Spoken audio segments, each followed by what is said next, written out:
to our district conference. Thank you. Everybody give Rouge a big welcome. Rouge, tell me a little bit about yourself. Well, I recently joined Rotaract 2 years ago, actually, when Daniel was the president. And I started, when I became a member, I was not as involved previously. I was also going to University of Toronto, where a lot of our members are from as well. So I finished university just in December, and I've done business management. So from there on, I've become an active member of Rotaract now that I've completed my studies, and I was able to give a lot more time to this year and become more involved. What did you study? I specialize in business management. Oh, I did BBA. A BBA? Yeah. What does that stand for? Bachelor's of Business Administration. Oh, perfect. Okay, and of course what kind of honors? Yes, it's honors degree. Of course it is. All you Rotaractors are. Anyways, why don't you tell me a little bit about how you came up with this project and explain what the project is first. Okay, so basically when, beginning of July, a lot of monsoon rain basically hit Pakistan. And from there on, the flooding spread. Like initially, it hit the northern area of Pakistan. And, just from when it first hit, the numbers, the magnitude at which it hit, a lot of people were affected by it. And, right away, what the Pakistani government did was they ordered Pakistan International Airlines to take free shipment from, abroad. So they have direct flights from Toronto to Pakistan. And I found out about that they're taking free shipment. And initially, I started it off as a tents drive, just sending off tents, so people have tents. So right. Now, why tents? Well, I had heard that someone was actually doing a tents drive in the local area. So I approached Adam Andrus, which is the president, to ask him if I could go on with the project and such. So he told me to coordinate with Madhya Khan, which all of you know because she's organizing the conference as well and doing a great job at it. So I got in touch with her, and from there she said, why keep it at just tents? Why not make it bigger? So from there we started doing, we made it bigger to do a relief drive. Why wouldn't tents just be a big enough job by itself?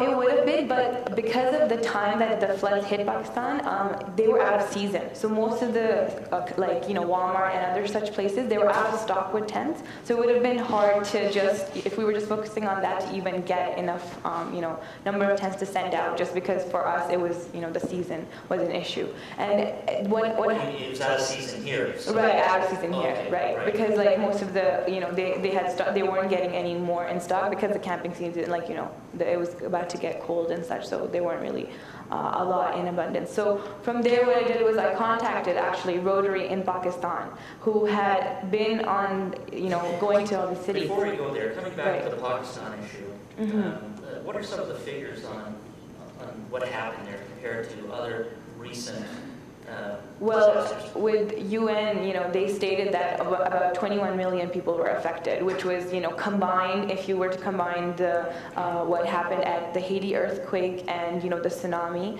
and one more, it was a combined total of that. So it was the biggest, the worst disaster, you could say, the magnitude at which it hit the country.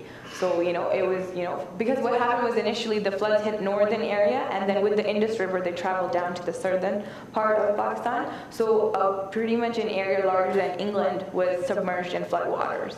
Wow. If you can imagine. So, it was... That's like the size of Lake Ontario. Yeah, so, yeah, exactly. It was huge. So, quite honestly, there's been a lot of disasters, and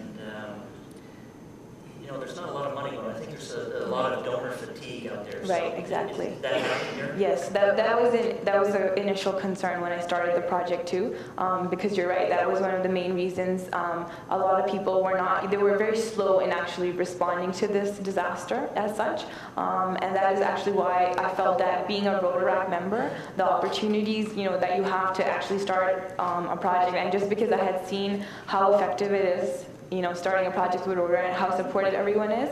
And honestly, when I contacted Adam, and from then on, when the project went forward, I was actually very happy that I did it with Rotaract because of how successful the project ended up being. I don't think it would have been as successful if it wasn't with Rotaract.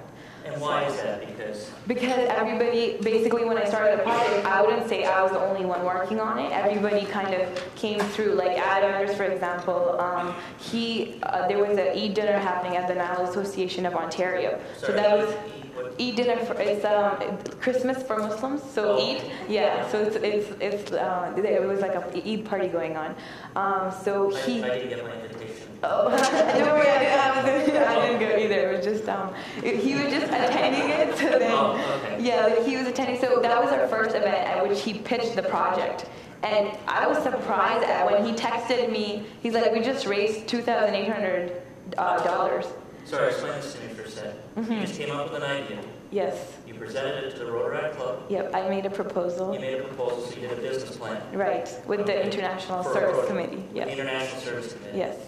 So within how long until he went to this Eid party? I would say a week after the 1 week after yeah. you made a proposal.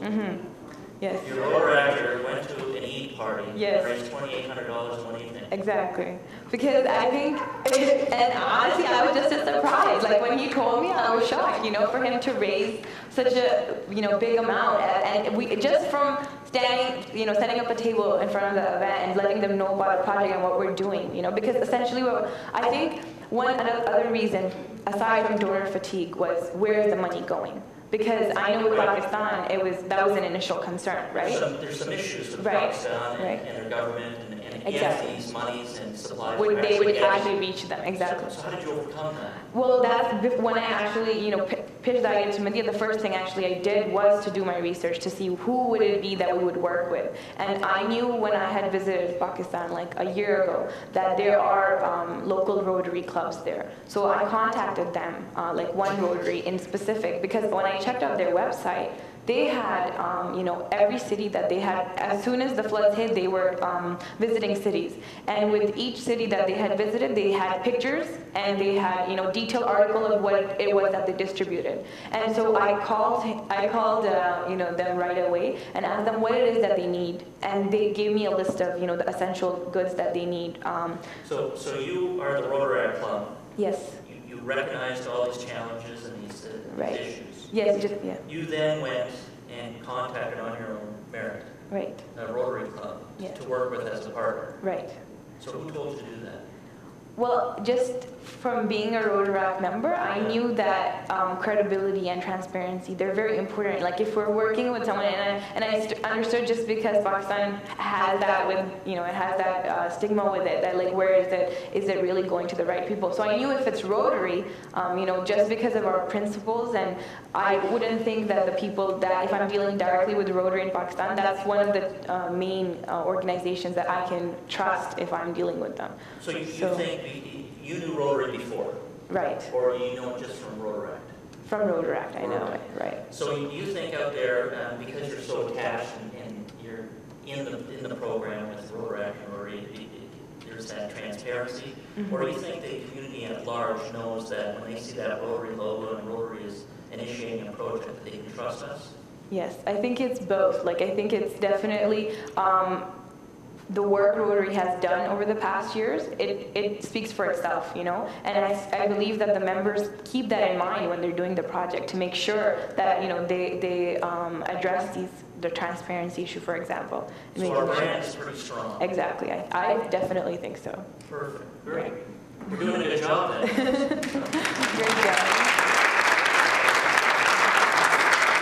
Let's get down to the nuts and bolts of your project. Okay. So the week after you started, you had $2,800. Yep.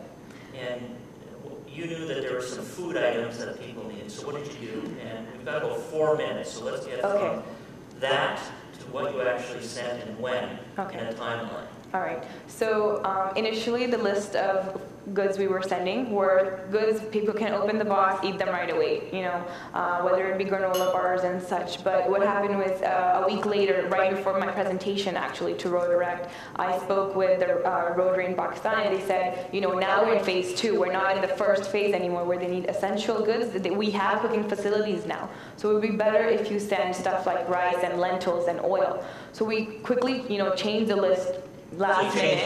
Yeah, pretty much like last minute, and presented to everybody that these are the items that we will be collecting. And in terms of, where's the money going? What we were doing was we were not directly just sending the money. So the money that we raised, we would be using that to buy the items that we're sending. So what we did was initially there were two aspects of it. People could just donate the items, or they could donate the money, and then we would go and buy those items. So the total dollar figure you raised? Total dollar, we raised $4,796. In how long? Pretty much 2 to 3 weeks. 2 to 3 weeks. Yeah. And then you bought how much food? We packed 180 relief boxes, which was, the weight was like 2,210 kilograms. So we sent but exactly how much did you send? 180 bucks. Oh, okay. So you said this, you were lucky that Pakistan Airlines Yes. flew it over for free. Yeah, that How was did you get it from? essential. You packed it in your warehouse? Yes, we packed it at our warehouse. 25 volunteers actually came out just Saturday, Sunday. And honestly, I think without them, it would not have been completed the way it was. They were able to do everything on their own. They took initiative, and we packed 180 relief boxes, which that helps 720 flood victims. victims. Bring your club together? I think so. Like, even for me, essentially, too, just because I'm as a member, I felt that the sort of involvement we had from the members, I was really overwhelmed to see, everybody stepping up. And even for the boxes themselves, we were able to get those donated from SmartFit, which was also Adam helped me with that. And so a lot of networking. Exactly. So there was no cost, basically $64 of costs, which was just tape and labels and markers and such. So you sent over 2,000 kilos of food within 3 weeks, and your total cost was $64? Yes.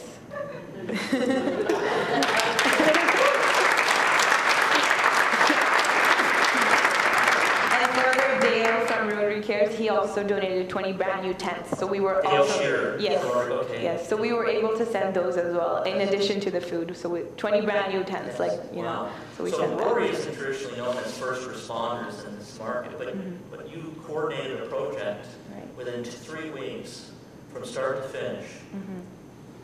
That's fantastic. Congratulations. Thank you, Mark. What would you say to our other Rotary clubs in here about working with and getting Rotaract clubs started? I think it's really essential to work with Rotaractors just because they're very passionate and they're at a young age where, they're on top of their game. Like the kind of projects that Rotaract Club of Mississauga is doing, just even Guatemala, and there's so many examples that we've completed recently that you will see that from beginning to end, they know what they're doing. And if you can work with them, that's only going to further their cause. So I would really say that if all Rotary, in different districts, would reach out to their Rotaract club members, I think we can do amazing work, just from our resources and such too. Perfect. Arush, thank you very much for taking time out of your day today. Thank you.